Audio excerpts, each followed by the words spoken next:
Can the Biden plan get us back on track to fight climate change?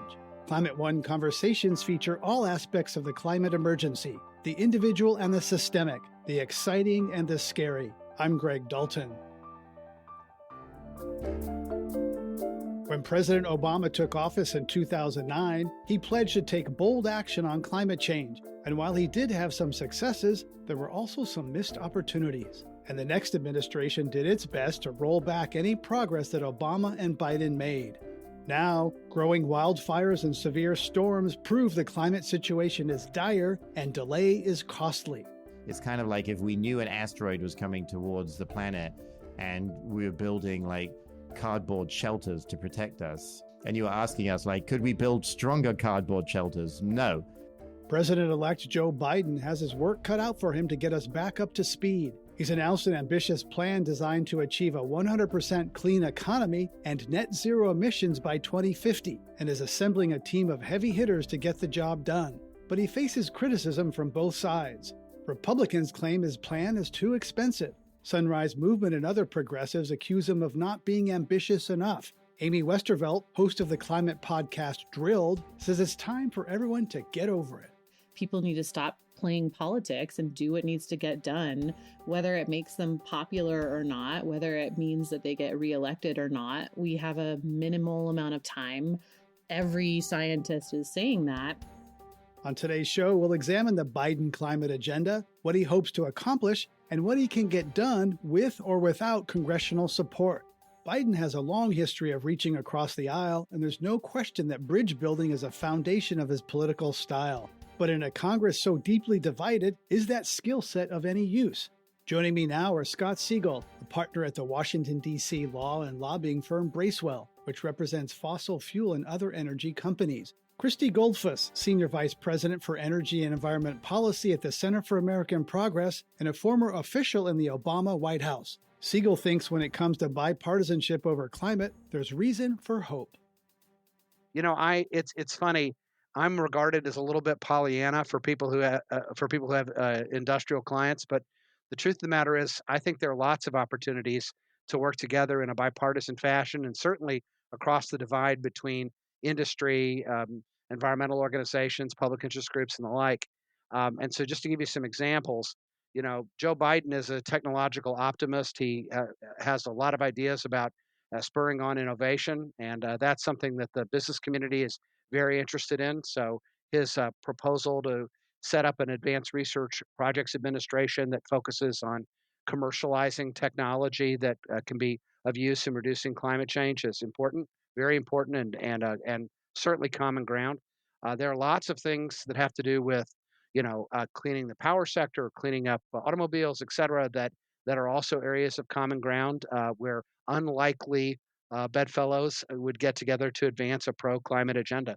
So I'm kind of excited that we have a number of opportunities to work together in the next couple of years. And will you and your clients actually push Republican senators to get on board with that if there's a Republican wall against anything climate? Well, I think what we can really do is explain how climate policy affects our industries, our workers, the chances for a sustained economic recovery. And if we're truthful to that, I think it will have the effect of pushing along, particularly moderates on both sides of the aisle. Christy Goldfuss, you're among former Obama administration officials calling on President-elect Joe Biden to pursue a climate ambition agenda, building on the second term of the Obama administration. People who know the science say that Obama's efforts were not as ambitious as they should have been. Where can Joe Biden realistically be ambitious now, given the fractured political landscape? Well, a couple of points. I like to remind people that at the end of the Obama administration, we were still operating under the science where we were trying to get to 80% by mid-century, 80% reductions. So this is 2 years before the 1.5 degree report, and we really weren't looking at the same set of facts that we have now. And when that 1.5 degree report came out a couple of years ago, it really entirely changed the policy landscape. It's dramatically different to get to net zero by 2050 than it is to get to 80%, because everybody sort of sees themselves in that last 20%. So a lot has to be on the table. The full portfolio of policies need to be on the table. The other point I would make is we haven't given up on Georgia. So it will definitely either way be a split Congress, a split Senate for sure. And we'll have to see what the actual makeup it will be. But either way, there will be the need for bipartisanship.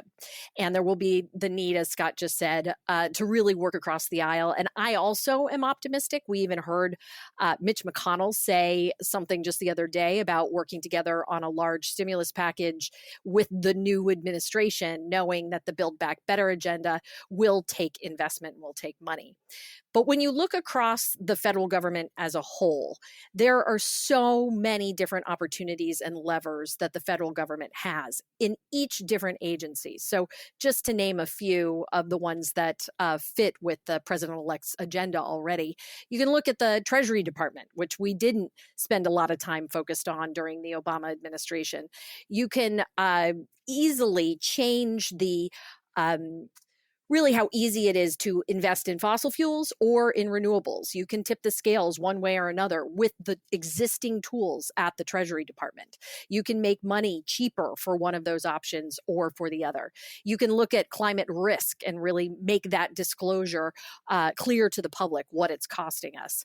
And I think you're already seeing signs from the nominees and the people they're choosing that climate is going to be a part of every single agency. The Department of the Interior, that's where you have full control over oil and gas development on public lands and wind and renewables on public lands and offshore. So I expect that you're going to see early action on offshore wind. And then at USDA, there's a huge pot of money that you could actually turn into a carbon bank without any engagement or change of legislation from Congress.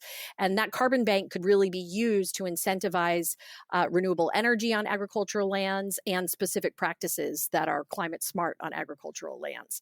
So those are just a few of the options, but really there are hundreds and hundreds of tools that when you use them appropriately and you think about the cost of inaction, the federal government can really signal where we're headed and have a real impact on the ground. Scott Siegel, how much of what Christy just said do you think Republicans and your energy clients could get on board with? Well, a bunch of it. For example, the offshore wind. I mean, Biden has promised that he'll double down. It's a frequent verb choice he uses on offshore wind, and I mean, who develops offshore wind? These are large, capital-intensive projects. They're not developed by charitable organizations. They're developed by large power companies working together with large power developers with power purchase agreements that have to be negotiated.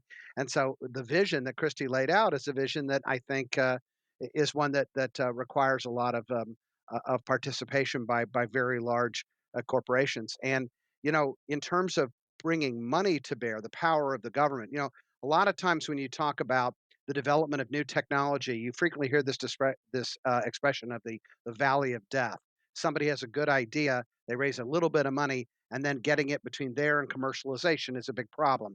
The government can play a really critical role in incentivizing that kind of technological development. And I will say this, that 2050, complete decarbonization of the economy by 2050, and the interim goal of 2035 for the power sector, particularly the power sector goal, would require a substantial technological breakthroughs to get it done. And that means the government has to really participate in it. I mean, even as we sit here today, the power sector is spending about $110 billion a year on everything from grid improvements to diversifying the energy mix to the development of new technologies that consumers can use to manage their electricity use.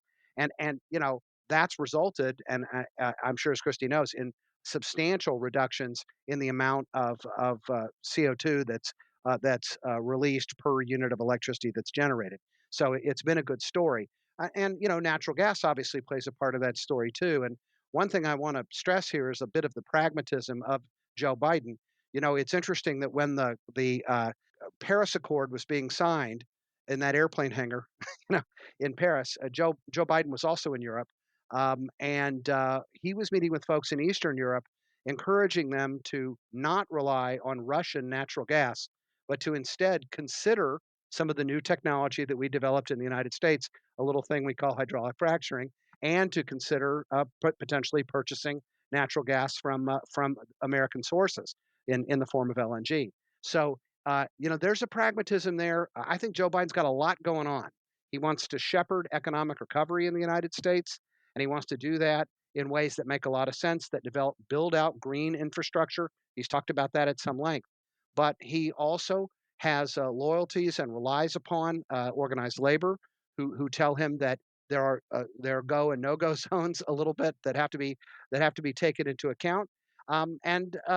He's also somebody who I believe politically can walk and chew gum at the same time. I was thrilled the other day to see his interview with I hate to mention another media source, but with Tom Friedman over at the New York Times. And by the way, I'm not always thrilled to mention Tom Friedman at the New York Times, but he said about working with Mitch McConnell, if that should be the way things operate, he said, I think there are trade-offs, but not all compromise is walking away from principle.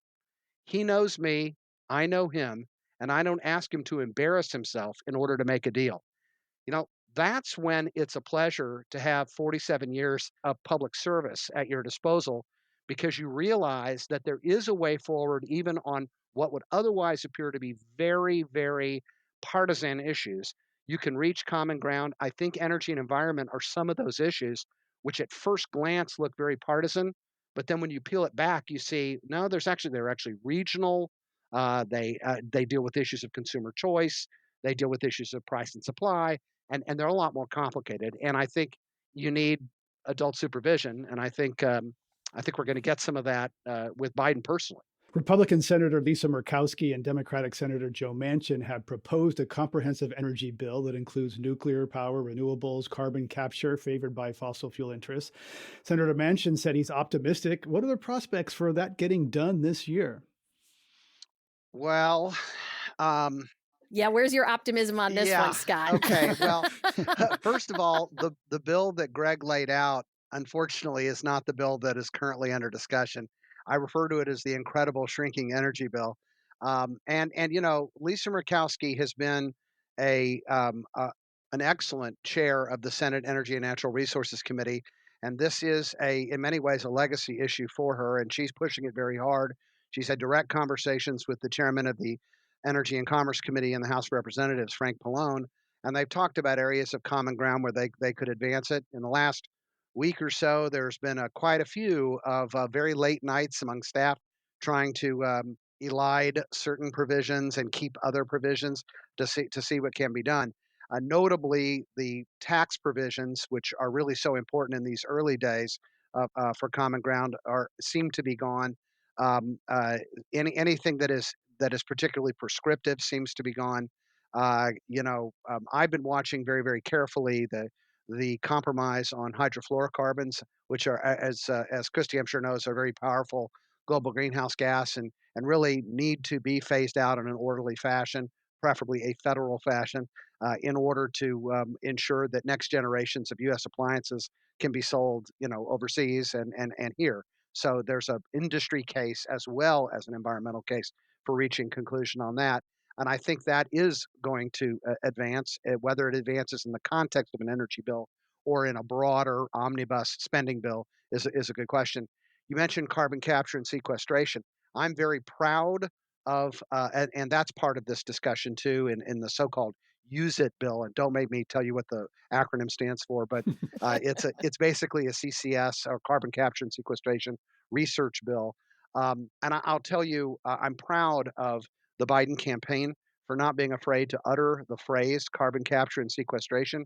There are some who would say, if you develop that technology, then it perpetuates the amount of time that we'll have fossil fuels. But the way I look at it is it provides a mechanism where you can continue to have the reliability and hopefully, if the technology is robust, the affordability associated with, which are some of the benefits of fossil fuels, continue to have those, but still cast a weather eye, no pun intended, on climate change and reduce the amount of carbon that's emitted substantially. In fact, someday there will be CCS that will be almost 100% effective. It'll be almost, but that would be a great day. It'd be an ability for a whole lot of different sources of power generation and motor fuels to exist in the same space. So that would be good. Scott Siegel, Joe Biden has pledged to make climate justice a pillar of his agenda. Energy companies have a well-documented record of placing refineries and polluting plants in the neighborhoods of communities of color that have less political power. Your firm represents those companies, or at least the industries that have practiced environmental racism. How have your views about that changed this year during America's racial reckoning? Well, the first observation is that, of course, there's been a significant increase in concentration of resources and attention particularly at the plant line of facilities. I do want to correct one mistake you made in your statement, though, Greg. You seem to imply that petroleum refineries or petrochemical plants or whatever seek out poor neighborhoods and then construct their facilities. That is exactly the opposite of the way it works. The way it works is when these facilities were built, there was no community at all around them. And then because it does, in fact, suppress land values, that much is true, when you build an industrial facility, then communities build up around the plant line. It's not the other way around. I mean, can you imagine a more ludicrous policy than seeking out frontline communities to put facilities in? They don't put facilities. It is not as simple as what you just described either. No. We're working very closely with environmental justice communities that had these facilities pop up in their backyard. Those humans were. That's not. It's not. Oh, that's not true. That's not true. I'm sorry, Christy. I agree with you on most things. But just think about it. What would the reason be? What would the reason be? It's silly. And by the way, it doesn't mean there isn't an environmental justice issue. I want to be clear about that. And I will send you actual documented evidence of human beings whose communities were impacted after these facilities were built. It was not that there were no people who were there. Their communities were ignored in the permitting process. It happens all the time. Dr. Robert Bullard is noted as the father of environmental justice, and I believe it was a facility in a middle-class Black neighborhood in Texas. I think it was either an incinerator or a waste facility that was targeted toward. It wasn't poor Black; it was middle-class Black neighborhood. Now, I also know that the Richmond refinery in Chevron, I think it's the biggest source of carbon pollution in California. Not many people were there, and that was there before the community was around it. So there's cases of both, but there's certainly cases on both sides of that. But Scott Siegel, back to the sort of the racial reckoning and that America has. When are we going to stop polluting these people's lives? Well, look, I mean, I completely agree with you that we have a history of disproportionate impact on communities of color, and one of the reasons we have that disproportionate impact is because facilities did not control emissions in the way that they should or could. But I do think if you're being fair about this, you have to admit that air emissions, including toxic air emissions, have been declining, not increasing in these communities, and that hundreds of billions of dollars are spent on emissions control.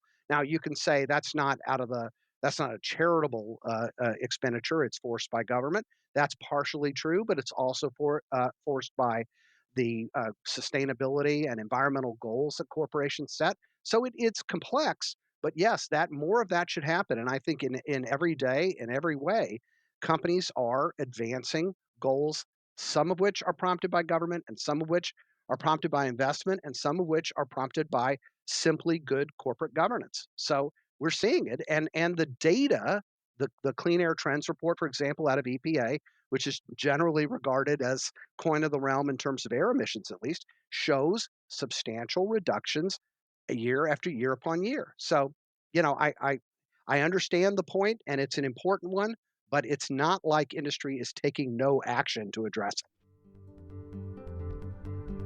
You're listening to a Climate One conversation about Joe Biden's opportunity to heal our climate.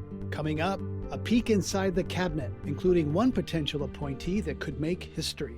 The significance of a Native American in that position in the Department of Interior, which in so many ways was really designed to persecute Native Americans, is just incredibly powerful.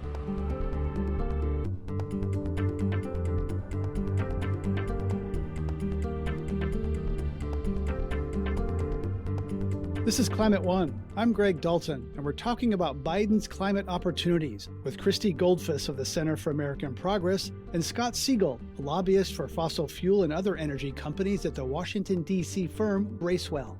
One of Ronald Reagan's mantras was personnel is policy. During Donald Trump's tenure, he made a number of arguably unfit, even destructive cabinet picks, especially when it came to the environment. President-elect Biden has the opportunity to reverse that, and he's made it clear that climate will be a high priority. His appointment of John Kerry, an architect of the Paris Climate Agreement, to the newly created position of climate envoy was well received in many quarters. Some of Biden's other choices have generated controversy. Brian Deese, who is a member of the Obama administration, also helped craft the Paris Agreement, has been named head of the National Economic Council. Activists on the left have raised objections about Deese because he now works for the giant investment management firm BlackRock. Does this suggest that Biden will have a hard time placating progressives? Oh, absolutely. This is going to be a challenge. There is a real active and successful climate movement that we didn't have in the Obama administration. The shift in the discussion around climate policy since 2017, 2018, the emergence of the Green New Deal network, the Sunrise movement, this is activism that has brought about change in 2-3 year period that we haven't seen in decades on climate change. So they're right to demand things be done differently. The reason that I came out so strongly as I did for Brian Deese is because I know him and I got to see what a magician he is in accomplishing and tackling big problems. And that's hard to say, trust me, because I worked with him. So I tried very hard to point to the Paris Agreement, the 125 million acre withdrawal in the Arctic Ocean, all the land protections we did together, the Kigali Agreement. I mean, the list is very long of climate accomplishments that he really was our band leader for the last 2 years of the Obama administration. It was remarkable. And I do think he's going to be able to work with activists. And once we get to that point where he's in his seat, he's also going to be the head of the NEC. I mean, the idea that we're going to have a climate champion who's leading the National Economic Council, this used to be the gatekeeper in the Obama administration in the beginning that would stop a lot of the regulatory actions because they were contrary to a recovery. We're now going to have a partner there who's going to be thinking about how to invest in clean energy and really set us on the right path for our climate goals, in addition to rebuilding our economy. And that is invaluable. Scott Siegel, you welcomed the appointment of John Kerry as climate envoy because of his experience and expertise. He has stature, he has the trust of the president, but controls no budget and has no army of bureaucrats. So how do you think John Kerry will be as the climate envoy? Well, the first thing I'd say is that it's the job he's being asked to do doesn't require a large bureaucracy, because in terms of negotiating deals, there are people that are professionals in the federal government that are tasked with doing that and being supportive, whether they be in the State Department, the United States Trade Representative's office, and elsewhere, even EPA's international office, such as it is. There are lots of places where we have the reservoir of expertise that can back up John Kerry. Why I liked the Kerry appointment is it's an appointment of stature. Look, if the United States is going to rejoin Paris, and I was not supportive of the United States leaving Paris in the first instance, but if the United States is going to rejoin Paris, if the United States is going to hold its head high going into Glasgow, then we need people that prove the value proposition that the Biden administration is a different kettle of fish. That it is one that's sending someone who, frankly, could have been president of the United States. I mean, he was the nominee of his party. So I think that that's a good sign. And by the way, a lot of people in industry will tell you this, that climate change is inherently an international matter. That doesn't mean you shouldn't adopt domestic policies, but it is an international matter. a single molecule of CO2 released in the United States today is literally around the world in 7 days. So you have to put a good team in the field. Now, I'll tell you, there's another side to this, which is we understand there will be a domestic policy chief for climate change. And the discussion about Brian Deese, he could have easily filled that role too. I do agree with Christy. He's a very talented guy, particularly on some clean energy issues that I worked with him on back in the day. And I just remember thinking, God, he's so young, and he's still young. That's what's amazing. The whole business about BlackRock is a complete ruse because what did he do at BlackRock? Well, he was in charge of their environment and sustainability investing. He was in charge of what we call the ESG function. And while people can criticize BlackRock for being progressive or not progressive enough, they certainly led with their chin on those issues. And I can only say he was responsible for it. So that doesn't bother me at all. I am curious who will be the domestic policy advisor. And this is an interesting bit of a Washington parlor game for us to think about for a second. Because now that you have John Kerry as the envoy, do you need an equal and opposite, someone who's a governor, a senator, somebody like that to lead this domestic role? Maybe. On the other hand, there are a lot of people who are really good at it. I think about Ali Zaidi, for example, up in New York, who's been kind of playing that role for Governor Cuomo.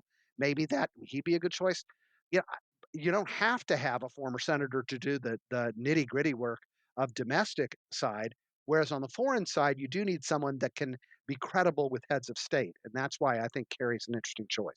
Christy Goldfuss, one of the most talked about possible appointments is Congresswoman Deb Haaland being the first Native American to head the U.S. Department of the Interior, which oversees federal lands, including the national parks. You served as Deputy Director of the National Park Service. What could be the significance of a Native American overseeing America's public lands and parks?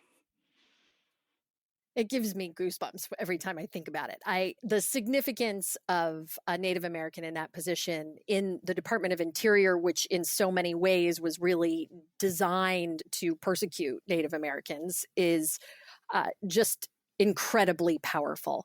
Now, there's Deb Haaland, who is just an incredibly powerful second-term Congresswoman now. She just finished her first. And really, from the moment she came to Washington, D.C. and was on the House Natural Resources Committee, she's been a powerhouse and really stood out. So I'm not surprised at all that she's on this list. But then we also have Mike Connor, who served as Deputy Director when I was there and who is also a Native American and is on the short list for this job. So I think we have a whole set of amazing candidates for the Department of the Interior.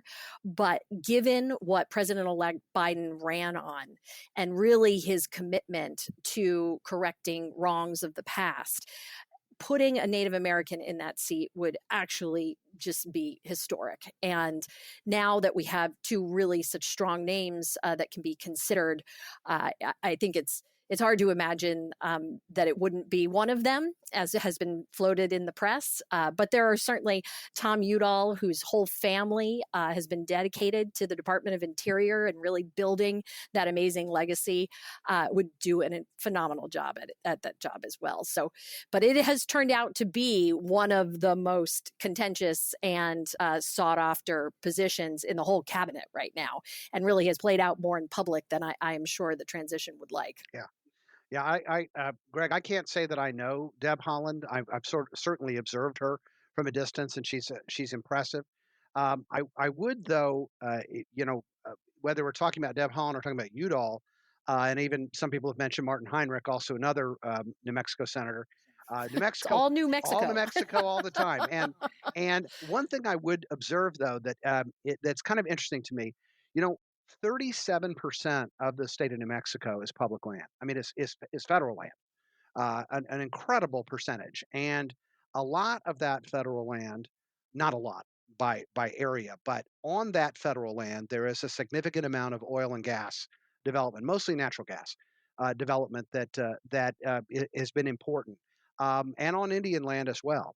And in fact, just to give you a statistic, which you might find interesting, New Mexico is not a wealthy state, but $1 billion goes to New Mexico in royalty based on production on federal lands every year.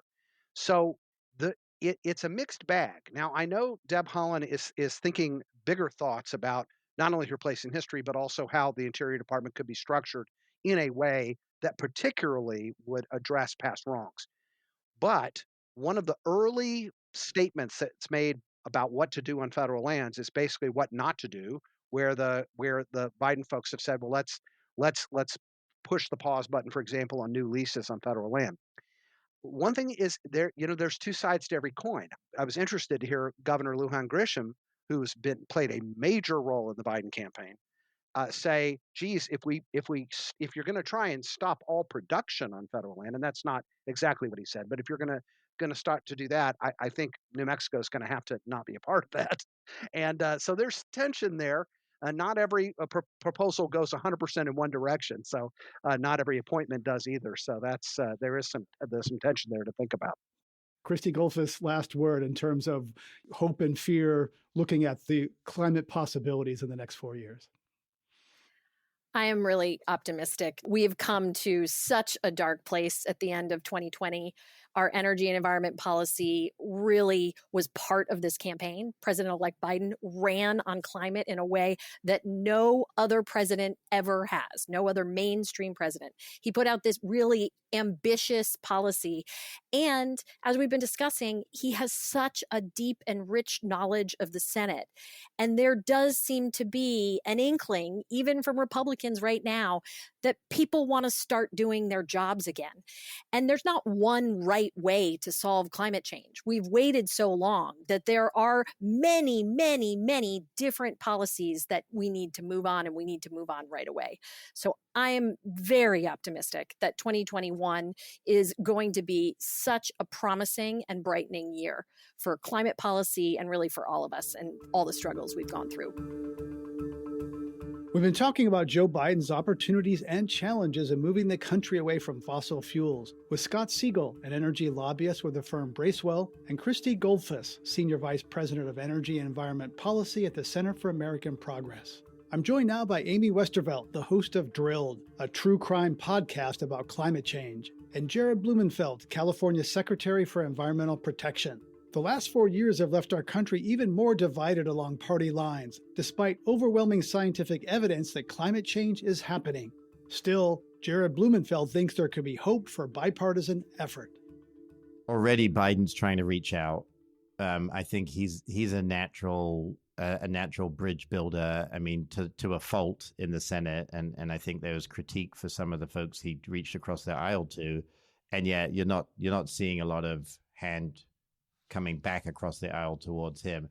You know, the thing that we learned from the Obama administration is, you know, at some point you need to just take the action. And that's why Biden was elected. That's why we're in the jobs that we do in government, is to take the action. And science is even clearer now than it was 8 years ago. Oh my God, more than 8 years ago, 12 years ago, when Obama started. Jesus, that's terrifying. Anyway, it's, you know, the science has become clearer. The imperative for action has become clearer. We just did an all hands meeting with all our staff, and we actually had 4,500 people on the Zoom this morning, and we showed a picture of Ronald Reagan signing the California Clean Air Act. And, you know, there's this hope that we can get back to a place where, you know, Nixon created US EPA, Nixon signed the Clean Water Act, the Clean Air Act, CEQA, all these things came in a bipartisan spirit. We're not in that place right now. So we can, I think, always work to make this a nonpartisan issue, which it is. But at some point, we need to roll up our sleeves and get the job done. And there are a few glimmers. Susan Collins and Mitt Romney have said that they expect the president to have wide latitude on cabinet appointments. So there's a few little signals there. Amy Westervelt, you tweeted recently that Democrats are, quote, a bunch of moderate bureaucrats. How much confidence do you have in California Governor Gavin Newsom and other Democrats to do what's necessary on climate in 2021? I have way more confidence in California Democrats doing things that are necessary than I do of the party nationally. And like, I don't know, on the bipartisan thing, I just feel like the only people I ever hear even saying anything about that with any sort of concern is Democrats. And that kind of tells you where we're at on bipartisanship. I can't remember the last time a Republican politician said, well, we really need to reach across the aisle and create consensus. I just think that the time for compromise is past. I mean, I think like it would have been great if we could have compromised in the 90s or even the early 2000s or even the mid 2000s, but it didn't happen. Like it didn't happen in a way that delivered the sort of action that was necessary. And now I feel like people need to stop playing politics and do what needs to get done, whether it makes them popular or not, whether it means that they get reelected or not. We have a minimal amount of time. Every scientist is saying that. And I hope that Democrats will, kind of take on what does seem to be somewhat of a climate mandate from voters and just do what needs to be done. You're listening to a conversation about meeting our country's carbon reduction goals. This is Climate One. Coming up, facing up to the real climate problem. The problem with climate is not an energy problem or a technology problem. In my opinion, it's a power problem. And I don't mean electrical power, I mean structural power.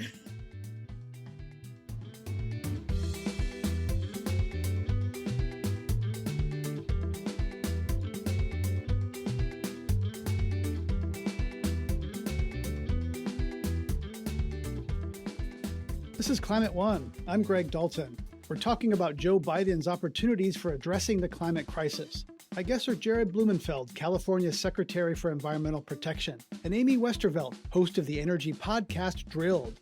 Fun fact, Climate One and Drilled were both up for the iHeartRadio Best Green Podcast Award this year. Congratulations to Amy and her team for taking home the trophy.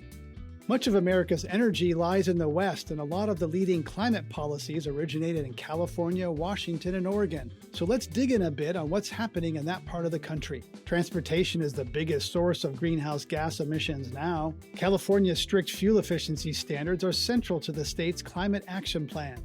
When the Trump administration tried to strike those down, the auto industry took sides, with GM and Toyota on Team Trump and Ford, VW, and BMW aligned with California. What's the path forward now that California has an ally in the Biden administration? Well, I mean, this is steeped in a lot of politics that ends up in D.C. California, because we had a clean air problem before the Clean Air Act came into force, Greg, we have authority under the Clean Air Act to set stricter limits than the rest of the nation. And 14 other states and DC follow California. So it isn't just California, it's actually a mandate that others follow. And in the past, two things. One, it's very, very clear that we have that authority. The Trump administration and actually some of those car companies joined in a lawsuit against California. Our hope, and this is one of the promises of the Biden administration, is they can quickly direct the Department of Justice, quickly direct the Department of Transportation and the EPA to say, you know what, we need to work with California, not against it. Really, when you look at the global trend, this is moving in one direction, which is electrification. Everyone knows that. Mary Barra from GM, others, in Toyota, they're all talking about what they want to achieve.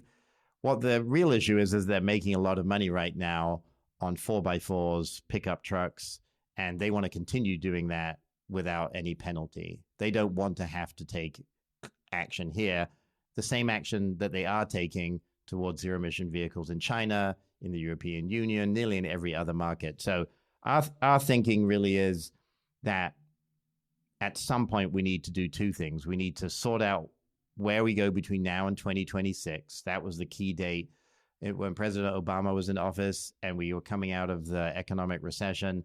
The car companies were near collapse. They did a deal that created one harmonized standard between the federal, the cars, and California. Now we have, as you pointed out, we got the federal government in California on one side and half the auto manufacturers on our side, and then half the auto manufacturers still wondering what the hell to do. They're kind of 10 feet off, like Wile E. Coyote, 10 feet off the cliff. They don't realize there's nothing underneath their feet, and they soon will. So at some point, and we've already had them reach out to us, I think they're going to realize that they're in an untenable position. We need one standard that clearly reduces greenhouse gas emissions from tailpipes and moves us quickly towards a zero emission future. As you were kind of alluding to, Greg, a lot of this leadership has come from California. The governor, Gavin Newsom, came out with an executive order saying by 2035, all new passenger vehicle sales have to be zero emission. Colorado then said they do the same thing. New Jersey's doing the same thing. The UK 2 days ago said they're setting the date at 2030. They originally had it at 2050. So you're getting a lot of momentum here, and I think the federal government will eventually catch up. California Governor Gavin Newsom signed an executive order banning fracking in the state by 2024, and a few weeks later approved 6 new wells owned by a company represented by Axiom Advisors, a lobbying firm with close ties to the governor that's been in the news lately. How serious is he about banning fracking? We need to think about, we spend a lot of time thinking about the demand side, right? So the demand side is how we reduce demand in vehicles, in homes, in our society, and the major thrust has really been around those issues when you talk to the climate movement for the last 30 years. I think environmental justice advocates, whether they're in the Amazon or in Wilmington, California, or Kern County, are now saying, you know what, you don't actually need to go overseas to see some pretty dramatic issues of pollution in people's lives. People are living very, very close to oil extraction. And so there's a big environmental justice movement in the state, which is about making sure there's health and equity and protective setbacks for oil and gas production in the state. So there's been a very big focus, and rightly so, on the supply side. Actually, we're doing a UC Berkeley study that's coming out this month in December on looking at the twin, how you calibrate supply and demand, how you move towards. Our goal is to get by 2045 to a carbon neutral economy. So that means in state, what does that mean for supply? When you look at fracking's a very, very de minimis part of the equation. On the East Coast, where the shale and other formations are different, it's a very, very different ballgame. But in California, it's less than 5% of oil production is fracking. So I don't want to say fracking is not an issue. It certainly is. However, the bigger issue is how we deal with supply. How do we phase out supply in a manageable way? And how do we do it in such a way that there's a just transition? Unlike Appalachia, where, the coal industry was decimated and there was really a lot of economic dislocation, how do we make sure that low-income communities of color actually benefiting from the transition rather than their families being caught up in this? So it gets very complicated quickly, but it's really important to focus on. And I think for the first time, we're doing that. Our goal is partly to make sure that we don't just ban all production in California while there's still a need for it, and allow Venezuelan crude, Saudi crude to come in, which has no environmental regulations or standards. So the important thing is to have a roadmap towards zero. We need to get zero as the goal when it comes to extraction around the world. Wherever the oil comes from, we need to get to a place where we don't extract anymore, or extract very, very, very, very small percentage of what we do now. So, Greg, that's our goal. In the meantime, the governor has said, yeah, I want to work with the legislature to actually ban fracking. But it would be a Pyrrhic victory if we ban fracking, but increase oil supplies generally. Amy, one ongoing debate on Climate One is avenues for addressing the climate emergency: personal action, going solar, plant-based, electric, and systems change, confronting economic and political power, and structural racism. How do you think about individual action and the need for systems change? I think that they're deeply intertwined. I think that the debate between, systems change and individual action that turns it into some sort of either or is really unproductive and not helpful. Basically, I think that, so we need to do both at the same time. You need to do both. And I think that we have a real problem in this country of thinking about personal action only in terms of consumption and not in terms of organizing and, political action, voting. And like voting and yeah, exactly.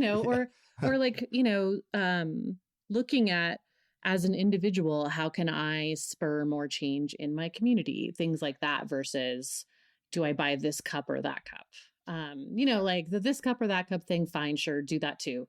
Like people should do things that feel like they're in line with their values and what, where they want the world to go. But yeah, I think, there are ways for individuals to plug into systems change, and we need individuals to lead systems change and inspire other people to do the same.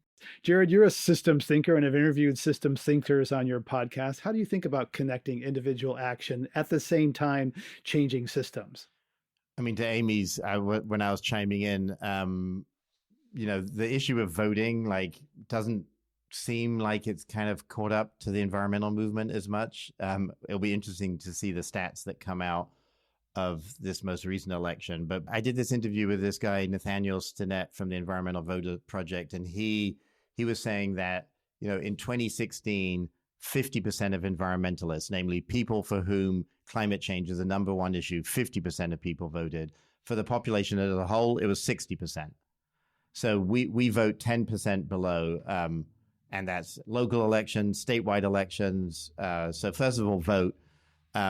Secondly, I think, to your point, Greg, about the misinformation and the distraction that the oil companies have kind of lulled us into this sense that if only we just got a paper straw, the world would be fine, is to avoid their own culpability and responsibility. So the main thing I think we need is strong, smart regulations that protect public health and the environment, that are coordinated really between the European Union and California and the rest of the United States, and really thinking about the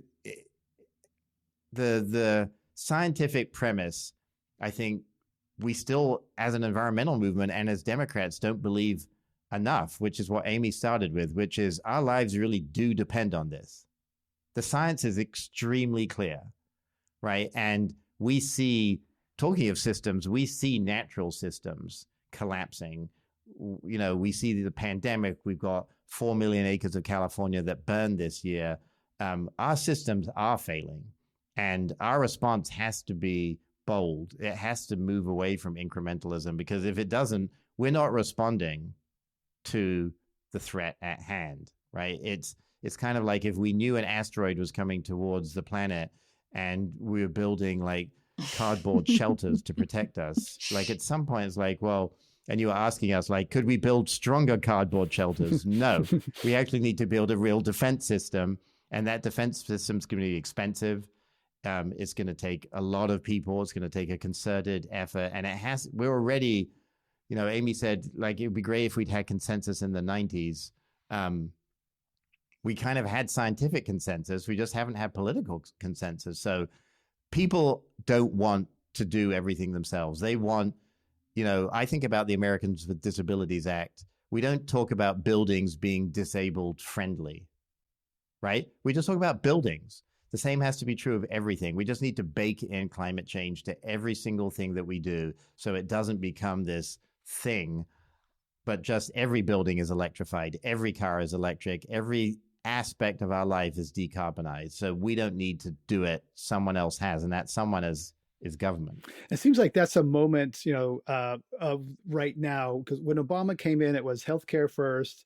We'll fix the economy, then healthcare, and then climate 3. Right now, there's COVID, the economy, there's a racial reckoning, and climate. So now there seems to be an opportunity to try to weave those together in a way, not ordering, people are talking about, to try to weave them together and solve for multiple problems at the same time. So, Amy, how do you think that can be done to sort of weave race, climate, and COVID together? Yeah, well, I think the drivers of those problems are all woven together already.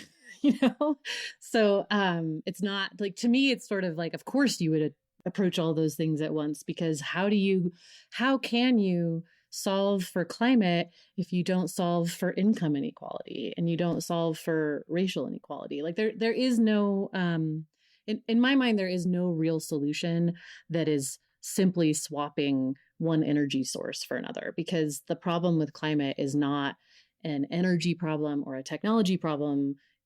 In my opinion, it's a power problem. And I don't mean electrical power. I mean structural power. You know, you don't get a problem like climate change where we had global scientific consensus decades ago. We knew exactly what needed to be done, and a small handful of people made decisions that impacted the entire world for their own gain without capitalism on steroids, white supremacy, and a little patriarchy thrown in.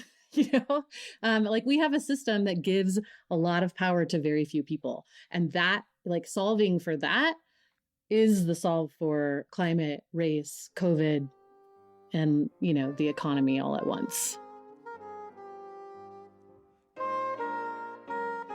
You've been listening to Climate One. We've been talking about the path forward for climate policy in the Biden administration. My guests were Amy Westervelt, founder of the Critical Frequency Podcast Network and host of the podcast Drilled, and Jared Blumenfeld, California Secretary for Environmental Protection.